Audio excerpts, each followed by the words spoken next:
이때 아이는 처음으로 세상을 탐험하고 기어다니고 걸으면서 엄마로부터 어느 정도의 독립성과 자율성을 얻는다. 이것은 정상적인 발전과 성장의 일부분이다. 하지만 이것은 한 방향으로만 나아가진 않는다.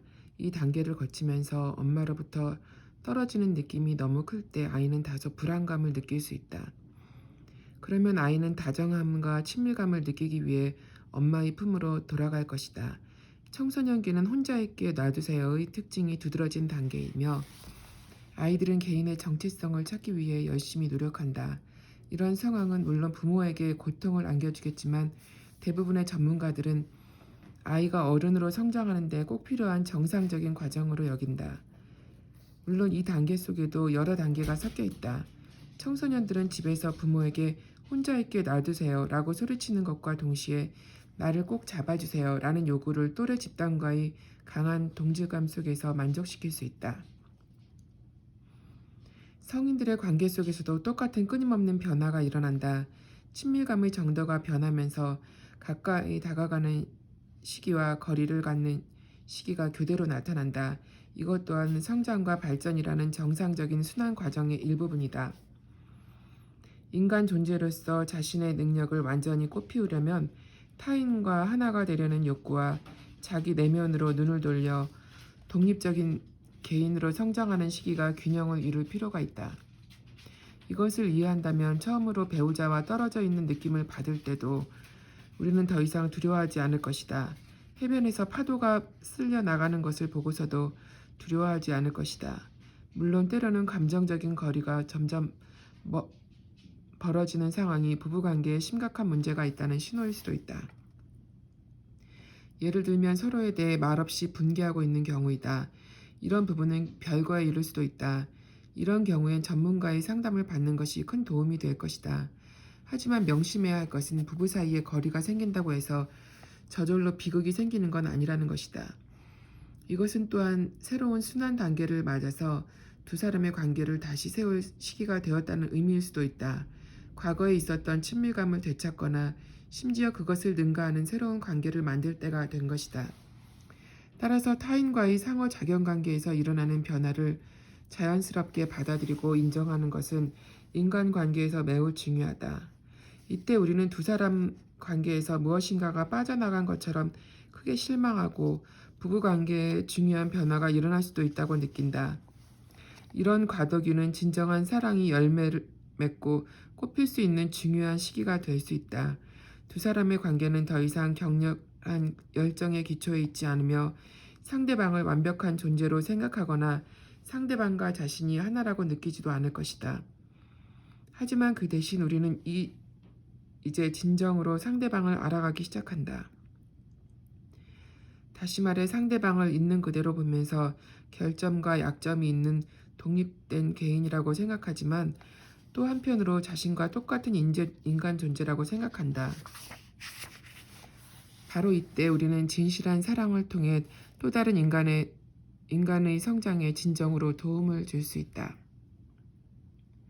마가렛 부부가 두 사람 관계의 자연스러운 변화를 받아들이고 열정과 낭만이 아닌 다른 요소에 기초한 새로운 관계를 만들었다면 그들의 결혼은 파탄에 이르지 않았을 것이다. 다행히도 그 이야기는 거기서 끝나지 않았다. 내가 마가렛과 마지막 상담을 하고 2년이 지난 어느 날 나는 우연히 쇼핑센터에서 그녀를 만났다. 전에 환자였던 사람과 밖에서 우연히 만나면 대부분의 치료사들이 그렇겠지만 조금 어색한 느낌을 받는다. 내가 물었다. 요즘 어떻게 지내세요? 그러자 그녀가 큰 소리로 대답했다. 지금보다 더 좋을 순 없을 거예요. 지난달에 전 남편과 재결합했거든요. 정말이에요? 네, 아주 잘 돼가고 있어요. 물론 우린 함께 아이를 돌보기로 했기 때문에 그동안에도 계속 만나고는 있었어요. 처음엔 그런 식으로 만나는 것이 쉽지 않았지만요. 하지만 이혼을 하고 나자 웬일인지 심리적인 부담감이 없어졌어요. 우린 서로에 대해 더 이상 어떤 기대도 하지 않게 되었어요. 그리고 정말로 우리가 서로를 좋아하고 사랑한다는 걸 알았어요. 우리가 처음 결혼했을 때와 똑같은 느낌은 아니지만 그건 문제가 안 되는 것 같아요. 지금 우리 두 사람은 너무 행복해요. 정말 날아갈 듯한 기분이에요. 마음을 어떻게 바꿀 것인가? 다른 사람이 시기심으로 나를 욕하고 비난해도 나를 기쁜 마음으로 패배하고 승리는 그들에게 주소서. 내가 도와준 사람이 나를 심하게 해칠 때 그를 최고의 스승으로 여기게 하소서.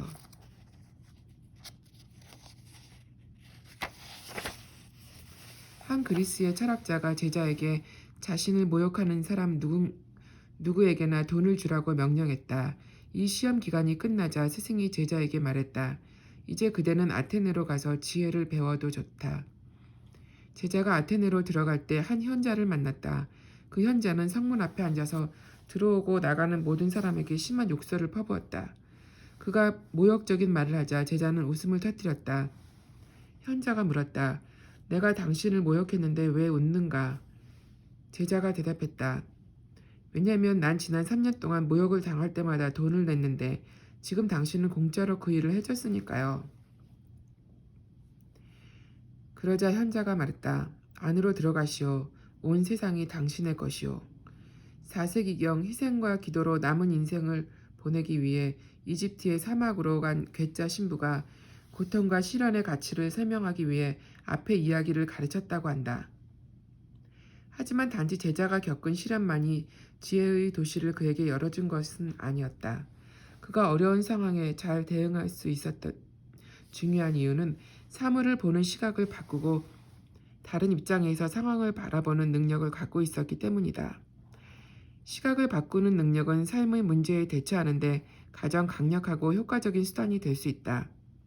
달라이라마는 그것을 이렇게 설명했다. 사건을 다른 시각에서 보는 능력은 큰 도움이 될 수 있습니다.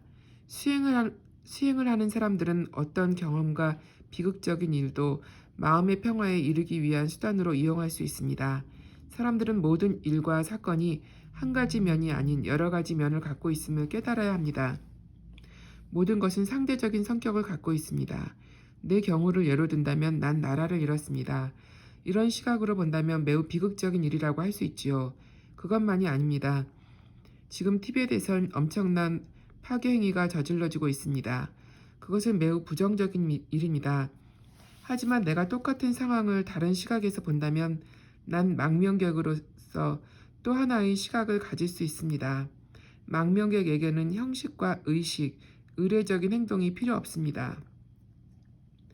현재 모든 일들이 잘 돌아가고 있을 때는 대부분의 경우에 당신은 단지 겉으로만 무언가를 하는 식용을 할 것입니다. 하지만 당신이 망명객처럼 절박한 순간을 지내고 있다면 신용만 할 시간이 없을 것입니다. 따라서 이런 시각에서 보면 비극적인 경험은 나에게 매우 유익한 것이었습니다. 또한 망명자는 다양한 사람들을 만날 수 있는 새로운 기회를 갖게 됩니다. 그들은 다른 종교, 다른 계층의 사람들로 만일 내가 티벳에 있었다면 만나지 못했을 것입니다. 이런 의미에서 망명객이 된 것은 내게 정말 유익한 일이었습니다. 우리에게 어떤 문제가 일어나면 대개 우리의 시각이 좁아지는 것을 느낍니다. 우리는 문제를 걱정하는데 온 신경을 집중하고 오로지 자기만이 그런 어려움을 겪는 것처럼 느끼는 듯합니다. 이런 태도는 자신에게만 몰두하게 해서 문제를 더욱 심각하게 여길 수가 있습니다. 이런 일이 일어날 때 사물을 좀 더 넓은 시각에서 바라보는 것이 큰 도움이 됩니다. 예를 들어 그것보다 더 끔찍한 경험을 하는 사람들이 많다고 생각하는 것입니다. 이렇게 시각을 바꾸는 수행은 병에 걸렸거나 고통을 겪을 때도 도움을 줄 수 있습니다. 고통이 일어나는 순간에 마음을 가라앉히기 위해 정식으로 명상을 하기는 물론 아주 어렵습니다. 하지만 당신이 자신에게 닥친 상황을 다른 상황과 비교하고 다른 시각에서 바라볼 수 있다면 어쨌든 뭔가 다른 일이 일어날 것입니다. 당신이 단지 그 사건 하나만을 보면 그 일은 점점 더 커 보일 것입니다. 문제가 일어날 때 너무 가까이에서 너무 집중해서 문제를 생각하면 도저히 방법이 없는 것처럼 보입니다. 하지만 그 일을 더 큰 사건과 비교하고 어느 정도 거리를 두고 본다면 그것은 좀 더 작고 덜 심각한 문제로 보일 것입니다. 달라이라마와 대화를 갖기 조금 전에 나는 내가 일하던 병원의 관리자와 우연히 마주쳤다. 병원에서 함께 일하는 동안 우리는 잦은 언쟁을 벌였었다. 나는 그가 돈에 신경 쓰느라 환자 치료를 소홀히 한다고 생각했었기 때문이다. 한동안 그를 보지 못했지만 막상 그가 내 앞에 나타나자 그가 싸웠던 일들이 물밀듯이 떠오르면서 내 안에서 분노와 미움이 솟구쳤다. 그날 늦게 달라이라마와 대화를 하기 위해 수행원의 안내를 받아 호텔방에 도착할 때쯤에는 내 마음도 상당히 진정되었지만 아직도 흥분이 완전히 가라앉지 않은 상태였다. 내가 말했다. 누군가 당신을 화나게 만들었다고 생각해 보십시오. 마음의 상처를 입은 당신이 그 순간에 자연스럽게 보일 수 있는 반응은 화를 내는 것입니다. 하지만 많은 경우 그것은 단지 상처를 입는 순간에 화를 내는 문제에 끝나지 않습니다. 당신은 그 일에 대해 한참 뒤에도 생각할 것이고 그렇게 생각할 때마다 다시 한번 화가 치밀어 오를 것입니다. 당신은 이런 상황에 어떻게 대처해야 한다고 생각하십니까? 달라이라마는 신중한 얼굴로 고개를 끄덕이며 나를 바라보았다. 내가 순전히 이론적인 이유로 이 주제를 꺼낸 것이 아니라는 것을 그가 알아차렸을지 분명 궁금했다. 그가 말했다. 다른 관점에서 본다면 당신을 화나게 만든 그 사람도 분명히 긍정적인 성격을 많이 갖고 있을 것입니다. 잘 살펴본다면 당신을 화나게 만든 그의 행동이 당신에게 어떤 기회를 주었다는 것도 알 수 있습니다. 노력만 한다면 당신은 한 사건에서 여러 가지 시각을 볼 수 있습니다. 이런 방법이 분명히 도움이 될 것입니다. 내가 물었다. 하지만 어떤 사람이나 사건의 긍정적인 면을 찾으려고 했지만 끝내 발견하지 못한 경우에는 어떻게 하죠? 그가 대답했다. 우리는 어느 정도 노력을 하면서 상황에 대응할 필요가 있습니다. 시간을 갖고 그 상황에 대한 다른 시각을 진지하게 찾아야 합니다. 단지 피상적인 방법이 아니라 날카롭고 직접적인 방법으로 찾는 것입니다. 당신은 모든 이성적인 능력을 이용해 상황을 가능한 한 객관적으로 볼 필요가 있습니다. 어떤 사람에게 몹시 화가 났을 때 당신은 그를 100% 나쁜 성격을 가진 사람으로 여길 수가 있습니다.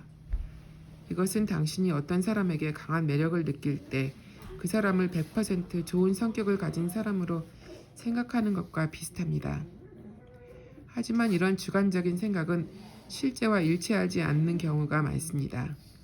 당신이 매우 좋게 생각하는 친구가 의도적으로 당신에게 나쁜 해를 입힌다면 갑자기 당신은 그가 100% 좋은 성격을 가진 사람이 아니라는 걸 의식할 것입니다.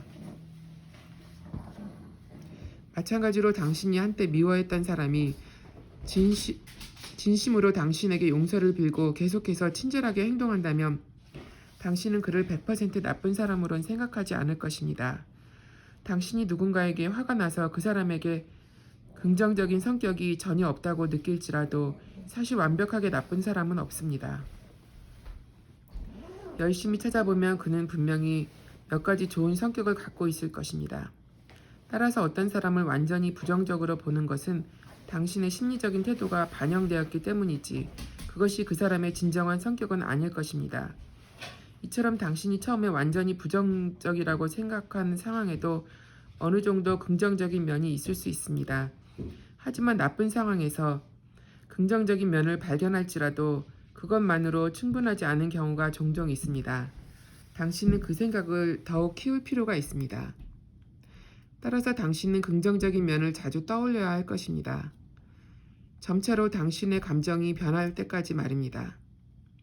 당신이 이미 어려운 상황에 닥쳤다면 한두 번 특별한 생각을 가진다고 해서 간단히 자신의 태도를 바꿀 수는 없을 것입니다.